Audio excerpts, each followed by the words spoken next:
Austin, Definitely. I wanted to dive a little bit into your process with getting new clients. Like one thing I was Mhm. checking out before was just going through your TikTok. I was poking around your the links and everything you had in your bio. And one thing I noticed is like it seems like you have a ton of these lead magnets in here, right? But not too many like I don't think I saw, but there was no like, hire us button or anything in here. Is that kind of your strategy, and is that where you get a lot of your clients from, or maybe it's mainly referrals?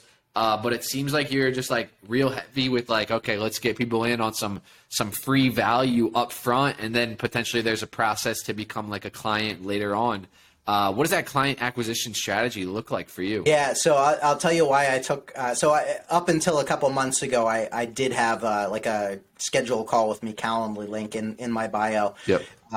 The problem with that was this is a first world problem, amazing problem to have, right? Too many people were scheduling calls, and I didn't have enough time to focus on the existing clients that we have. Mm-hmm. So I had to take that out so that my entire week was not talking to people for 15 minutes on prospecting. It's a wonderful problem to have, but like I was running into issues with existing clients of not giving them enough attention that they've already signed on. Why am I not nurturing the existing clients that we have, getting them fantastic results, and then increasing their budgets, right? So that's sort of the mentality that I've switched to. So naturally I look for people that like go out of their way to reach out Right. and need help.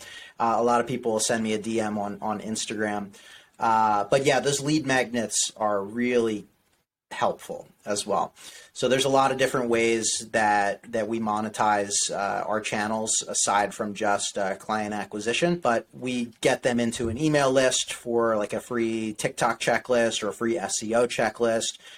They're then automatically put into a drip campaign sequence, an email drip campaign. And those emails nurture and sell within the emails as well. And every now and then I'll do like a hard sell TikTok video and Instagram, like we're accepting new clients, schedule the link, schedule a call with me, link in my bio, and then I'll add it in there and then prospect leads that way. Yeah. Word of mouth is essential as well. Like, Right. The best way that you're going to get a new client is from an existing happy client.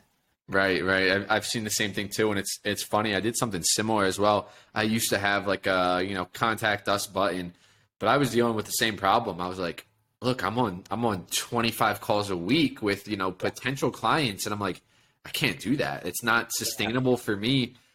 Even if we are able to bring in a ton of business, I'm just like I can't operate like that right now. So I ended up taking that out, putting that like schedule call with us a little bit later on. Like people have to, like you said, people have to really try to get in touch with you now so they're more committed. They're going to be more qualified.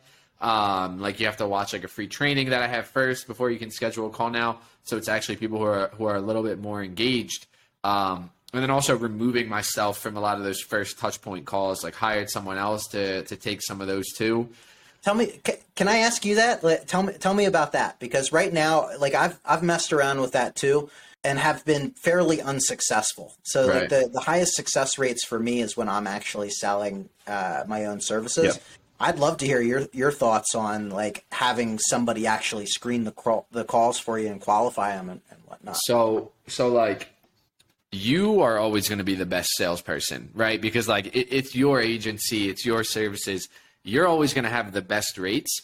But my thought process is like, okay, look, if I'm taking 20 of these a week, and let's say my closing percentage is like 25% on those, right? And let's say now I bring someone else in and that closing percent jumps down from 25 to, let's call it like 15 to 17%. It's like we're losing money from that, but I'm gaining back however long it would have took me to take 20 calls a week. So like that's kind of that trade-off. And I still take calls. Like I'll still get on these calls a lot. But basically how we have it set up is there's like an option in Calendly where, I can set my hours and someone, my sales guy can set his hours too. And so I'll just put on like a couple availabilities a week. And if it's not in those times, then it's going to go right to him. Especially during times where I'm trying to build something new, a new offer, or like I just really want to be focused on something else. And I don't really want to take any of these prospecting calls, but at the same time, I don't want to turn off the spigot, right? I don't want to like cut off any new business coming in. It's great to have someone who, can handle those calls for you. But